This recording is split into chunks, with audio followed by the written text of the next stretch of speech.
Nadia Mustika dikabarkan bakal menikah lagi. Iis Dahlia buka suara.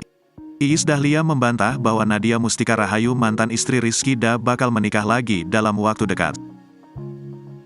Sebagai orang yang sering bertemu Nadia Mustika, Iis Dahlia memastikan bahwa wanita yang dia anggap sebagai menantu itu tak menikah dalam waktu dekat ini.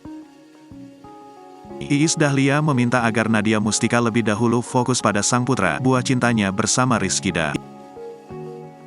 Iis Dahlia pun menyebut bahwa Nadia Mustika belum siap untuk berumah tangga. Sementara itu, mengenai kabar yang menyebut Nadia Mustika akan menikah dalam waktu dekat, Iis Dahlia membantahnya. Terlebih kabar tersebut dari kakak Nadia Mustika yang dinilai Iis Dahlia jarang bertemu mantan istri Rizky Da. Seperti diketahui, Nadia Mustika Rahayu 2 kali menikah dengan Rizky Da. Rizky Da menalak Nadia Mustika hanya 2 bulan setelah pernikahan mereka.